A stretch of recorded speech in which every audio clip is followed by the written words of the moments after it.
Bienvenidos. Vamos a iniciar en punto, como nos ha pedido la organización, esta sesión, que tengo el honor de moderar y de participar.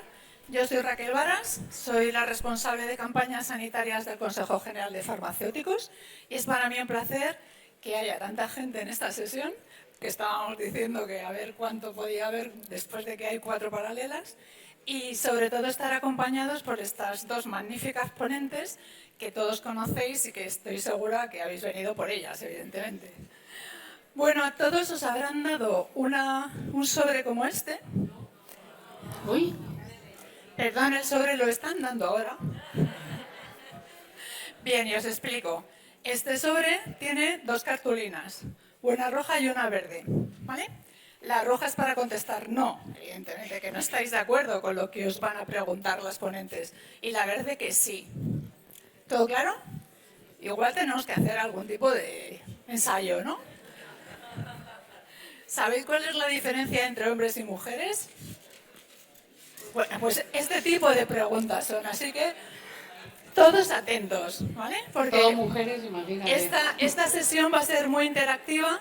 Necesitamos, eso sí, cumplir con los tiempos. Entonces no se trata de que vosotros estéis entre vosotros hablando, sino que contestéis a las ponentes. ¿Todo claro?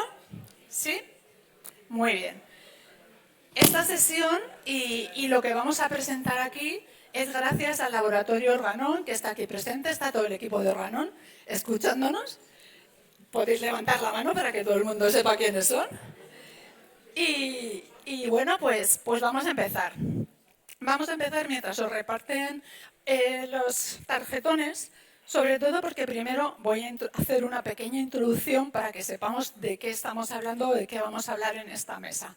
Fijaros, nuestra profesión es una profesión mayoritariamente de mujeres. ¿Veis la cifra? El 72% somos mujeres. Y tenemos una estrategia social de nuestra profesión en la que el principal objetivo es promover una política corporativa con perspectiva de sexo. ¿Esto qué significa? Es lo que vais a ver ahora. ¿Por qué? Porque ese tipo de acciones están constituidas con actividades como esta: una formación, una divulgación, una sensibilización, una concienciación, primero de nosotros como profesionales, como agentes sanitarios de primer orden, y sobre todo para que una vez que estemos formados y conozcamos el tema, seamos capaces de trasladarlo a los usuarios de la farmacia, nuestro principal objetivo, nuestra población.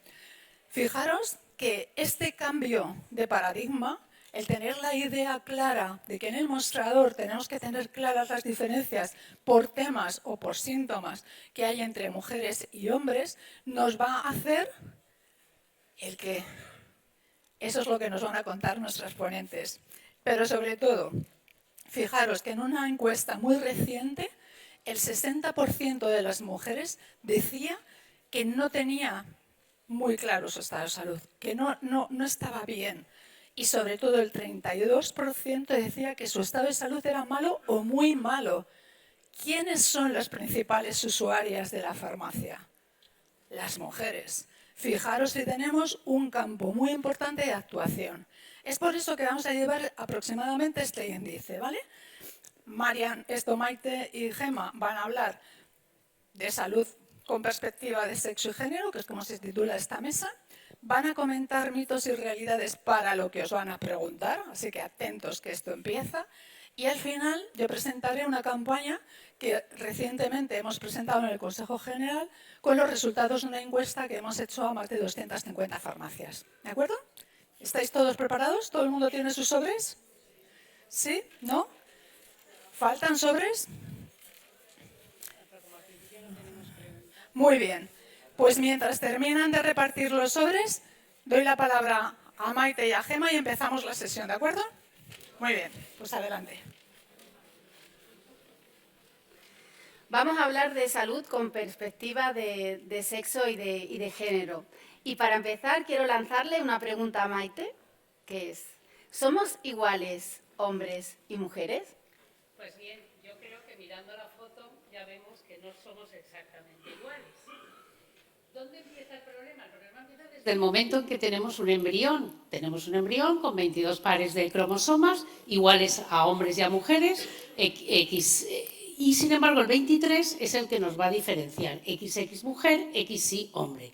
Pues fijaros, el cromosoma Y es 3 veces más pequeño que el cromosoma X, o sea que tiene muchos menos genes. Y además ya sabemos que el cromosoma Y lleva muchos más oncogenes, es decir, que la enfermedad cancerosa, quitando cáncer de mama, útero y el de próstata, que se refieren al sexo, todos los demás cánceres el hombre va a padecer siempre más cáncer que las mujeres, a todas las edades, en todas las etnias y en todas las partes del mundo. Esto es curioso ya, ¿no?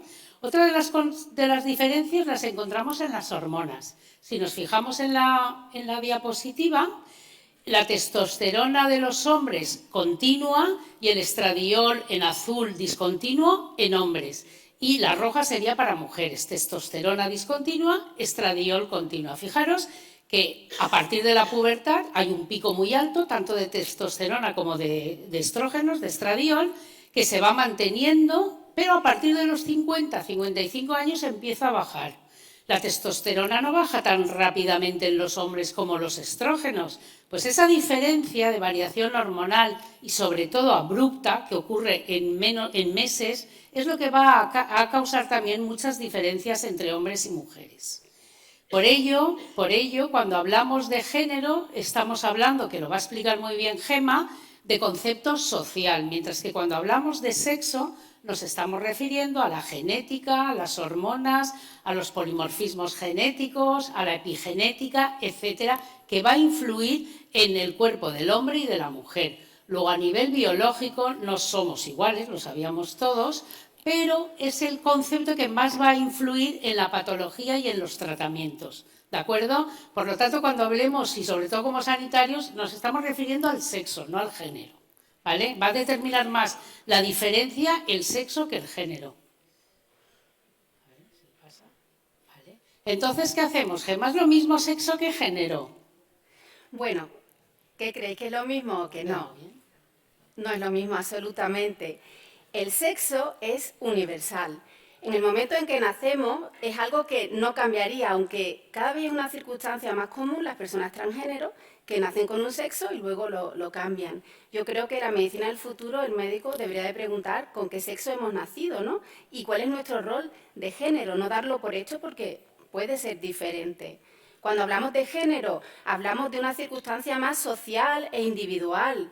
¿No os imagináis la diferencia? Bueno, sí os lo imagináis, entre culturas, ¿no? Y épocas. Yo he estado en diciembre en China y los chinos son súper machistas. Es que prácticamente no te dirigen la palabra cuando eres mujer y vas con tu marido. Es algo totalmente distinto en esta misma época, en otra cultura. Y es algo que va evolucionando. Y son dos parámetros totalmente diferentes. El sexo es genético-biológico y el género es social. Pero que hay que tener muy en cuenta porque puede afectar hasta incluso en la manera que los médicos van a atender a los pacientes en función de su género.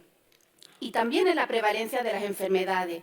Por ejemplo, si hablamos de la migraña, mujer y hombre, sexo y género. La migraña tiene mayor prevalencia, duración, síntomas asociados, recurrencia y tiempo hasta la recuperación mayor en las mujeres respecto a los hombres. Y es un solo ejemplo, incluso en las auras de migraña. Es increíble la diferencia de una 2-3 veces mayor frecuencia y tasa de migraña de hombres respecto a mujeres.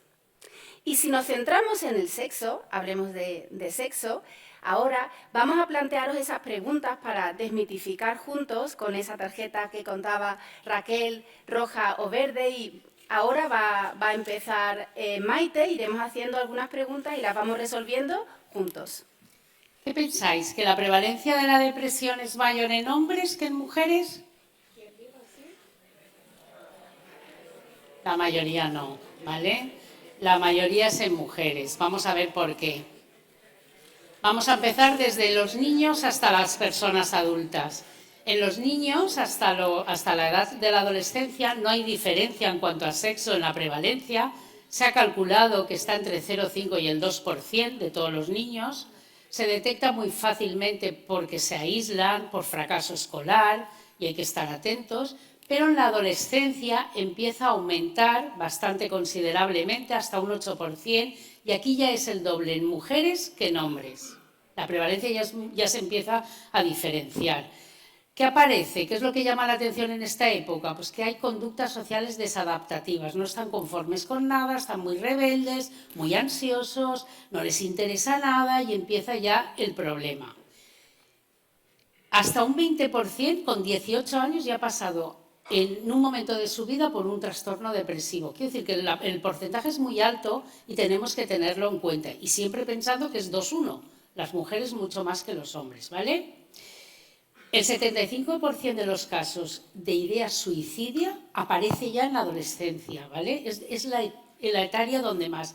Y en esta etapa se suicidan más mujeres que hombres, cosa que ya no ocurre cuando son adultos. Cuando son adultos, de 4, 3 que se suicidan de verdad son hombres y un cuarto mujer. O sea que la proporción varía. Sin embargo, en la adolescencia sí que lo llegan a ejecutar más mujeres que hombres.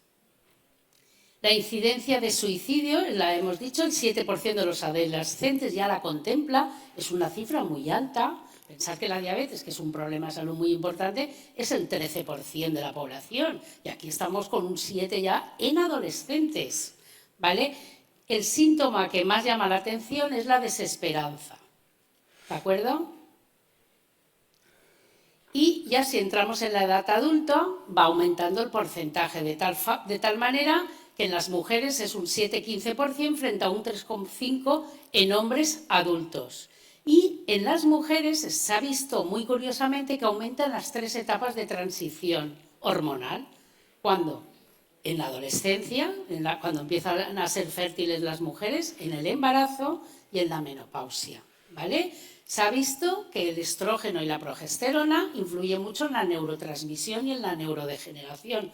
De hecho, todos los sistemas de neurotransmisión, dopamérgico, serotoninérgico, colinérgico, etcétera, etcétera, responden a los estrógenos, todos ellos. Por ello, estos cambios bruscos en los niveles de hormonas van a influir mucho en los receptores del dopaminérgicos y serotoninérgicos.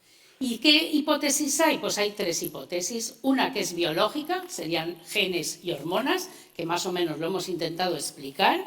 Luego tendríamos las estructurales, que son las diferencias en el acceso al poder y a los recursos. Es verdad que hasta hace poco, y cada vez la brecha ya se va uniendo más y existe menos, las mujeres tenían puestos de trabajo menos considerado, menos nivel económico, y todo eso pues también te lleva un poquito a entrar en un proceso depresivo. Y por otra están los amplificadores artificiales. ¿Qué quiere decir esto? Pues que ¿quién va más a visitar al médico? ¿Las mujeres o los hombres?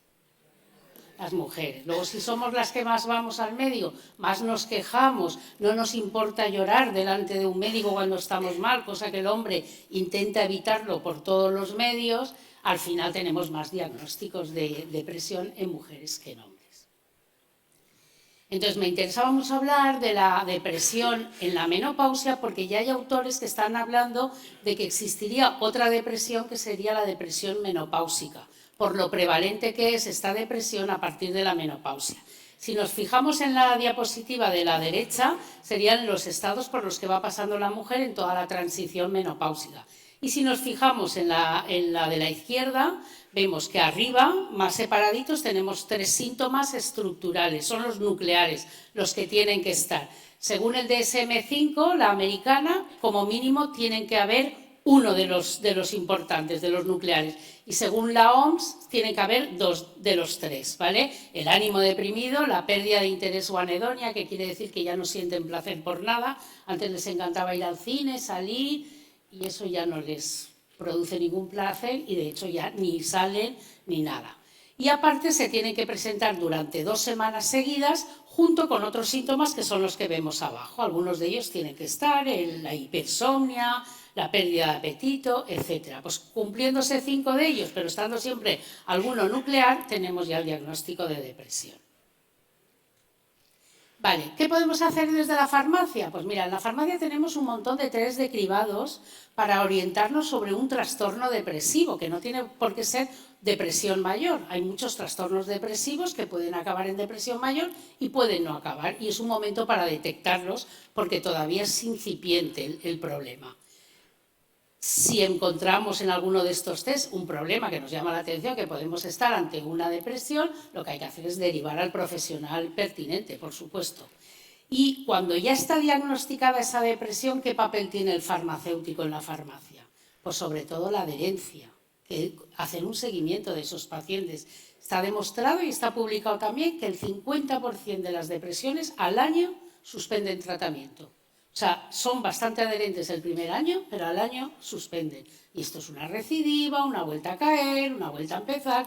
Yo creo que ahí el farmacéutico tiene un papel impresionante y hacer un buen seguimiento de estos pacientes. Simplemente deciros que hay muchas escalas.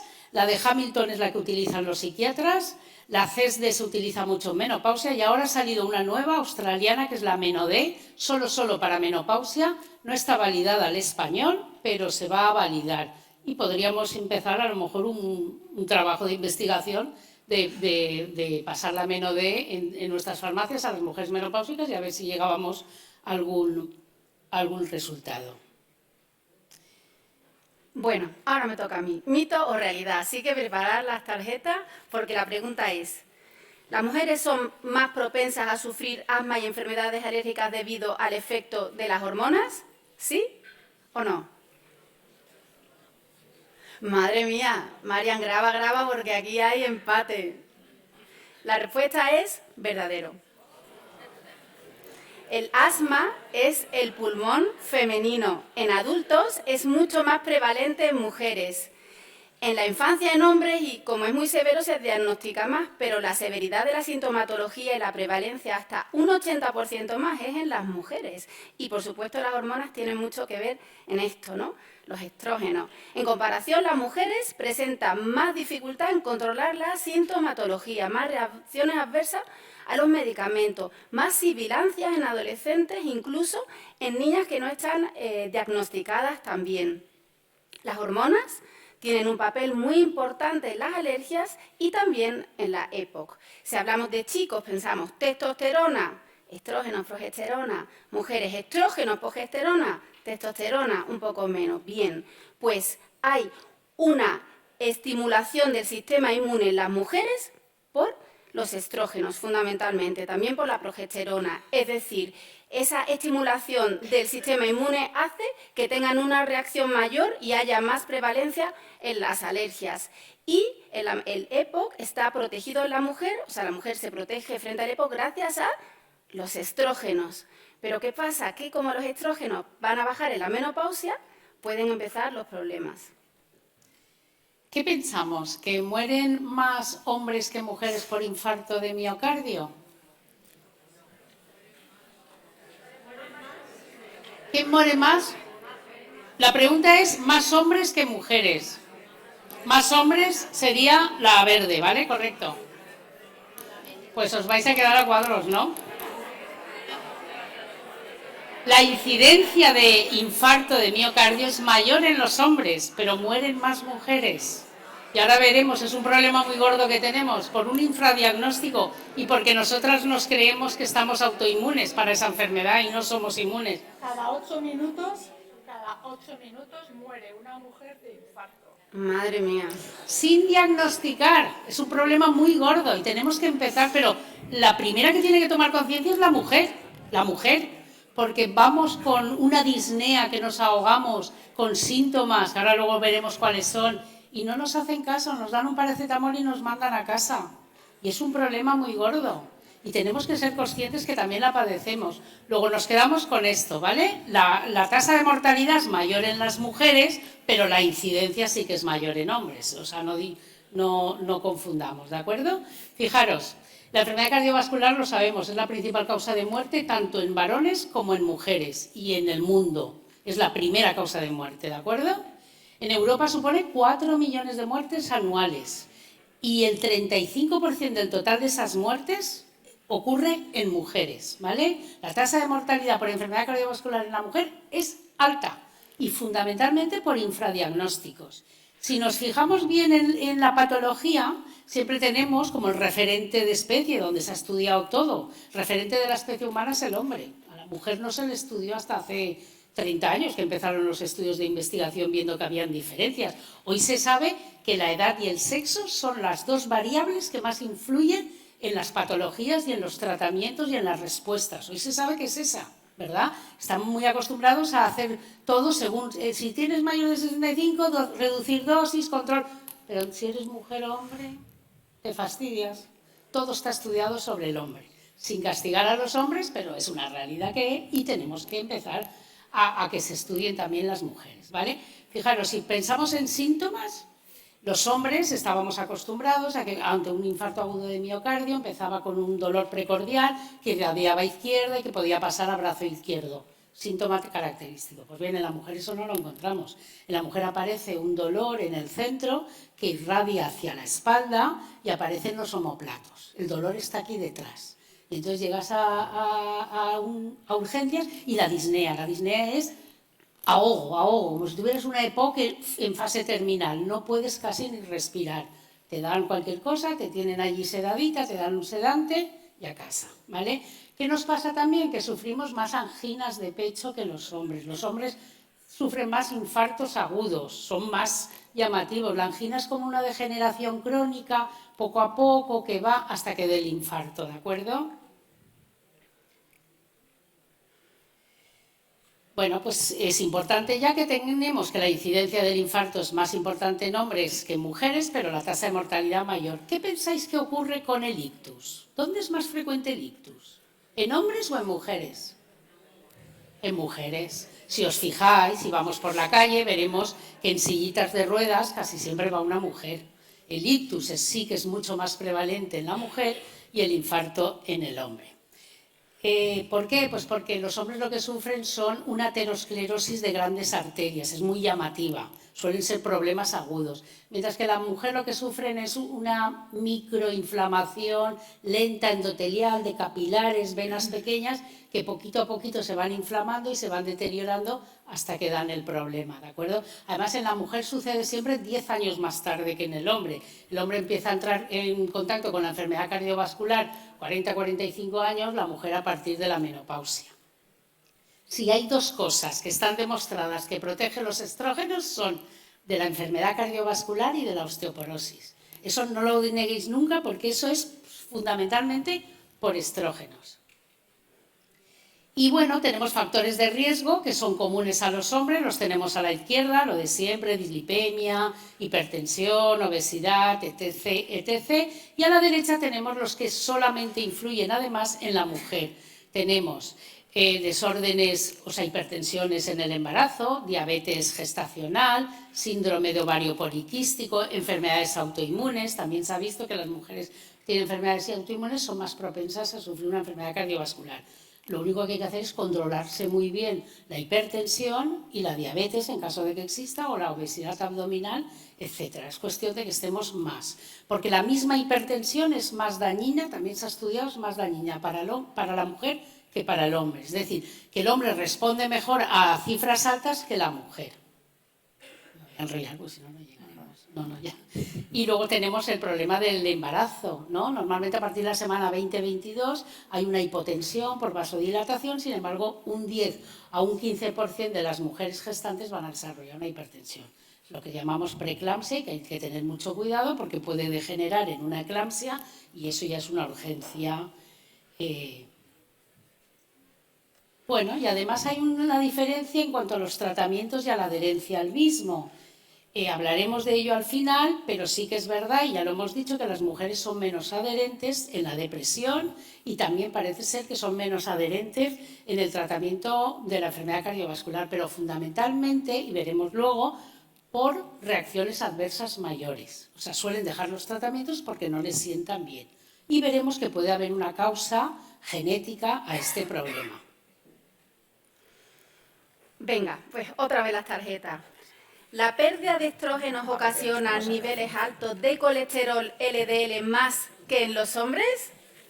Bueno, aquí ha sido, bueno, una roja nada más, o sea, lo tenemos claro. que es verdadero. Los cambios hormonales de la mujer, el efecto protector de los estrógenos va disminuyendo con la menopausia, aumenta el riesgo de obesidad, hipertensión arterial y los niveles de lípidos. Además, con ese depósito de lípidos donde no queremos las mujeres, que ya se va notando, con todos los efectos que hay a nivel vascular. El endotelio ya no está protegido por los estrógenos, ya no funciona, aparece esa vascularización, como dice, alteración al nivel de los lípidos, incluso de conductas alimentarias. Hay quien aprovecha ya total y empieza a comer un montón y alcohol y dulces y hidratos de carbono, y quien dice yo no voy a comer porque yo he notado cambios en mi cuerpo, no me siento bien y directamente no como. Entonces hay un montón de alteraciones alimentarias que pueden derivar también en ansiedad, depresión y muchos cambios en este periodo. Y tengo que meter una diapositiva de piel, por Dios, de alguna manera, porque es lo mío. Entonces, ¿cómo afecta a la piel? Pues bueno, a partir de los 50, menopausia, y esto pierde elasticidad. Estrógenos han bajado, por lo tanto, también disminuye la síntesis de colágeno y elastina. Hemos visto que el endotelio, a nivel vascular, hay alteraciones, aparecen telangiectasias, hay una sequedad en la piel, una atrofia en la piel, pero también afecta al pelo, es decir, aparece poca densidad en el cuero cabelludo, muchas mujeres sufrimos de alopecia androgénica femenina, efluvios transitorios, pero que afectan también a la densidad capilar asociadas con las alopecias androgénicas, y al final, pues mira, es la parte que tiene negativa la menopausia, ¿no? Si hablamos a nivel de insulina, se reduce la captación de insulina con la obesidad, el síndrome de ovario poliquístico. Hay un montón de factores que afectan a posibles enfermedades autoinmunes en este periodo. Inflamación, arteriosclerosis, depresión, cáncer de mama, aumento del riesgo cardiovascular en este periodo, mayor riesgo de osteoporosis, y todo por la bajada de estrógenos en este periodo. Y si volvemos al colesterol, hemos dicho que es mucho más prevalente en la mujer adulta y menores de 50, en cambio, en los hombres. Aquí es fundamental la prevención. Hablamos de la alimentación mediterránea, la dieta antiinflamatoria, y los fármacos son muy importantes. Ayer se hablaba en la charla de cardiovascular, pero hay que ir siempre de la mano de actividad física y una alimentación equilibrada, rica en fruta, verduras, legumbres. Control de estrés también es otro factor a tener en cuenta. Así que desde la farmacia, imaginaros la cantidad de cosas que podemos hacer para mejorar todo eso. Maite. Bueno, y entramos ya a una de las últimas preguntas. ¿Pensamos que las mujeres tienen más reacciones adversas a las mismas dosis que los hombres? Ya medio lo hemos dicho. No en todos los medicamentos, no en todos. Fijaros. Están muy atentos. Sí, ya estoy viendo yo que sí. Fijaros que la FDA publicó del 2004 al 2013 la cantidad de reacciones adversas en Estados Unidos. Pues las mujeres tuvieron 2 millones de reacciones adversas a medicamentos del 2004 al 2013 y los hombres 1.300.000, o sea, casi la mitad. Entonces, ahora es cuando se está empezando a plantear, ¿puede ser que a lo mejor las mujeres necesiten menos dosis que los hombres para el mismo problema? Pues estamos en esa pregunta y están investigando sobre ello. Fijaros que los fármacos se comportan de forma distinta. Tenemos, por un lado, la biología. Ya hemos hablado de la genética y de hormonas, de la grasa corporal, que es mayor en las mujeres, incluso sin ser obesas, tienen más grasa corporal que los hombres. Además, la microbiota intestinal es distinta. Y después tenemos el problema de la farmacocinética, absorción, distribución, metabolismo, eliminación, que también se ha visto que hay diferencias y que las vamos a ver ahora. Luego tenemos la mujer, pasa por un embarazo, toma anticonceptivos orales en época joven, y luego tenemos la menopausia. El hombre ahí no sufre nada. Y luego tenemos la farmacodinamia a nivel de receptores, también se están viendo. Fijaros si es complicado todo, y por fin están viendo que hay diferencias entre hombres y mujeres, porque antes la especie humana era el hombre. No, existíamos a nivel de investigación, me refiero. Y también se han dado cuenta que si el género del sanitario que te atiende varía, y también varía tu pronóstico, ¿vale? Fijaros, es importante.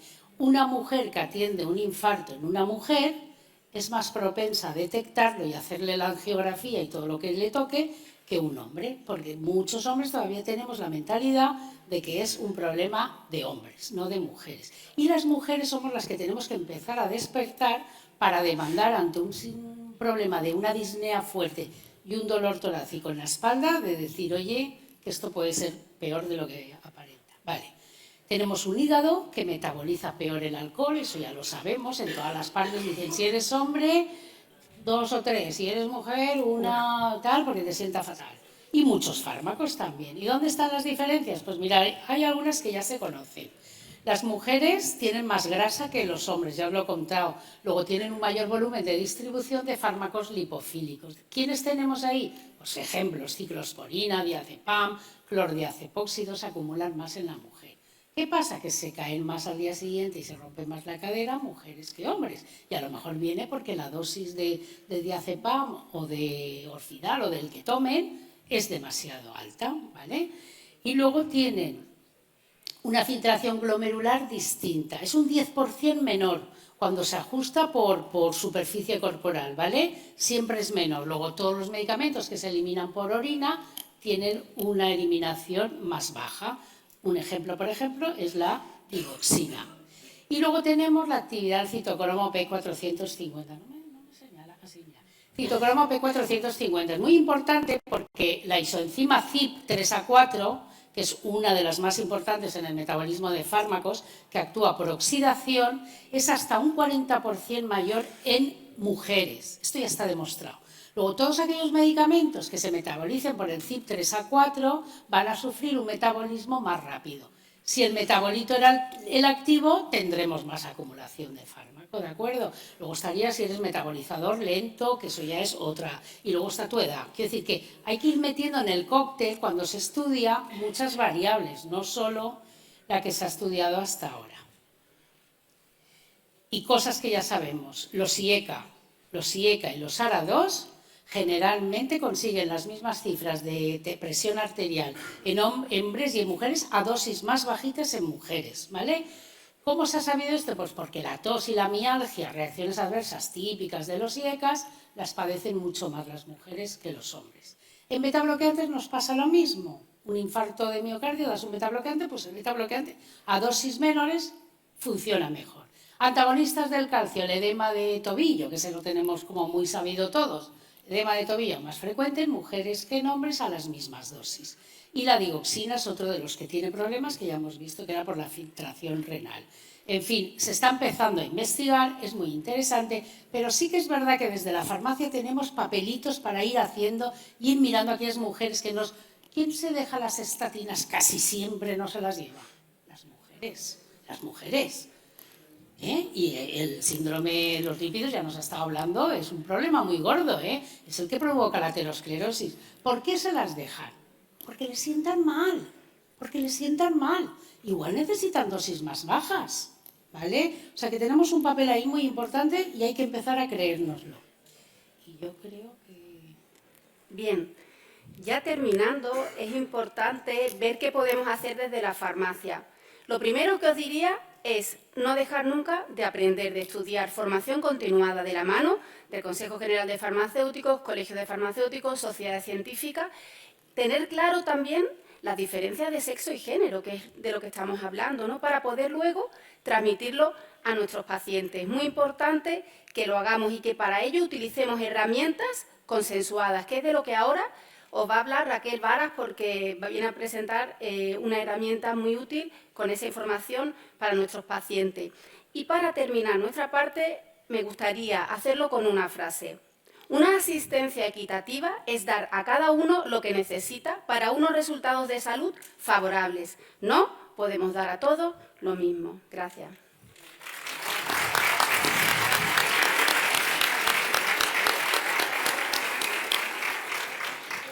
Nos alegra mucho ver que os ha gustado porque es una información completamente innovadora, es una formación diferente.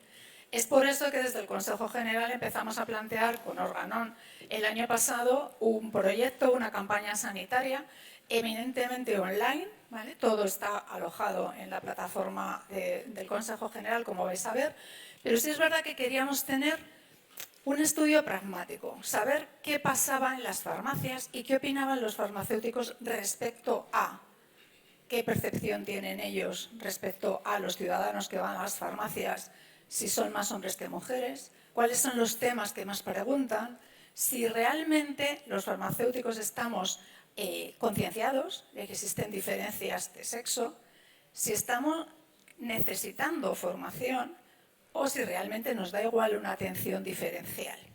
Es por esto que de la mano del Instituto de Investigación de Mercados SIMA llevamos a cabo durante 3 semanas en noviembre pasado, hace relativamente poco, un estudio de investigación en 253 farmacias. Enviamos una encuesta que podían responder tanto adjuntos como titulares. Y con ello, ¿qué queríamos hacer? 1, caracterizar las farmacias y los farmacéuticos que respondían. Y 2, ver qué intención o qué opinión tenían ellos respecto de este tema. Respondieron, como no podía ser de otra manera, de cada 10 farmacéuticos, 6 eran mujeres. Podían ser titulares o adjuntos, ¿vale? En verdad tuvimos una alta aceptación. De ellos, de ellas en general, tenían una media de 47 años, con 20 años de experiencia en la farmacia, ojo, y más del 50% de su tiempo en la farmacia lo dedicaban a tratar con los ciudadanos. El tipo de farmacia no rural, dentro de las farmacias que eran urbanas o semiurbanas, más de la mitad eran o se consideraban farmacias de barrio y prestaban atención a más de 2.500 pacientes al mes. ¿Y qué nos respondieron? Pues fijaros, lo que nos respondieron era que mayoritariamente quien acudía a las farmacias eran las mujeres. Esto era una evidencia que lo único que nos sirvió es para pensar que efectivamente, y como aquí, mayoritariamente es una profesión sanitaria de mujeres y por lo tanto que necesitaban este tipo de impulso. Que además estaban dentro de la franja etaria de entre 50 y 70 años y que lo que decían era que mayoritariamente las mujeres acudían a buscar información para ellas o bien para sus hijos o bien para mayores a su cargo. Esto no es sorprendente porque es lo que tenemos cada día. Respecto de los temas o las patologías o los síntomas que venían fundamentalmente solicitando ayuda, las enfermedades de salud mental, cardiovascular y los dolores de espalda, artrosis, eran las patologías más comúnmente demandadas, tanto de información como de medicación. Pero fijaros, empiezan ya las diferencias. Si los ciudadanos o los usuarios de la farmacia eran hombres, estos preguntaban más por enfermedades cardiovasculares, de tracto respiratorio y de Parkinson. Fijaros lo importante que es que tengamos esta información que os acabamos de decir y que ahora veremos dónde vais a poder encontrar, porque las mujeres no tienen sensación de estar enfermas de problemas o de riesgo cardiovascular. Solo son los hombres los que preguntan por ello. Y este es el primer punto de partida que tenemos que llamar la atención entre las mujeres. Enseñarles qué son los factores de riesgo cardiovascular. Fijaros que si hacemos una comparativa entre el interés que decían los farmacéuticos tener en cuanto a la existencia de diferencias de sexo y una atención diferencial en función del sexo, solo las enfermedades más polarizadas, ¿no? Anticoncepción, osteoporosis, que parece que las tenemos todas alojadas en mujeres, que tampoco es así, que ya lo podéis ver después. Las infecciones de tracto urinario, los problemas de pérdidas de orina y las infecciones de transmisión sexual es donde los farmacéuticos pensaban que necesitaban más información precisamente para hacer esa diferencia.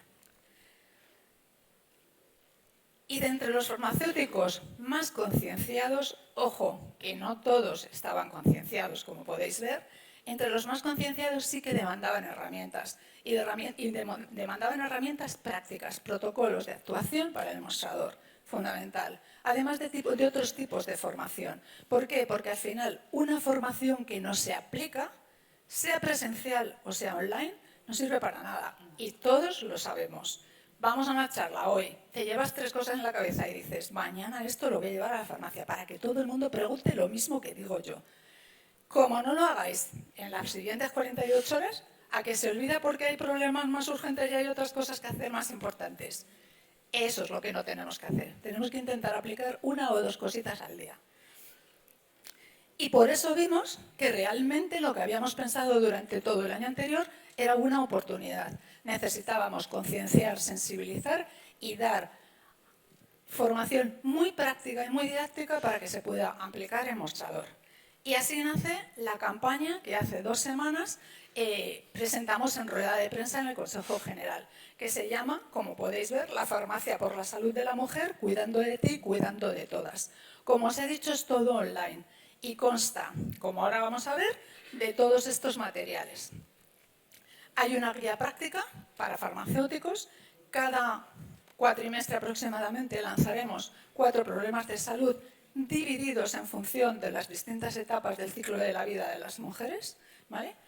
Hemos alojado ya salud mental en niños y adolescentes, como ha comentado Maite, la enfermedad cardiovascular en la enfermedad adulta, el asma en la mujer joven y la osteoporosis en mujeres con edad avanzada. Y los estudios lo que nos han dicho es que los hombres también tienen osteoporosis. Pero, igual que en algunas enfermedades no están diagnosticadas en mujeres, porque no se estudia, la osteoporosis en hombres tampoco se está estudiando. Empieza ahora. Fijaros lo importante que es el avance que estamos proponiendo. Además de ello, lanzamos 4 infografías de patologías en distintas etapas de la vida para farmacéuticos y 5 para pacientes, porque lo que sí queremos es que además el paciente que lo requiera pueda disponer de esta información por escrito y el farmacéutico lo puede descargar desde la web. Y además hay un canal específico en YouTube. Se van a alojar un vídeo al mes con aspectos muy concretos. ¿Qué es la diferencia de perspectiva de género y sexo? ¿Por qué se habla de sexo en la farmacia? Muchas cosas muy novedosas. Y solo que deciros que podéis descargaros toda la información desde la web de farmacéuticos.com y que a la 1, Organon y el Consejo General, en el stand del Consejo General, también os presentaremos esta campaña tan novedosa y ya específicamente de los materiales y de los contenidos. ¿De acuerdo?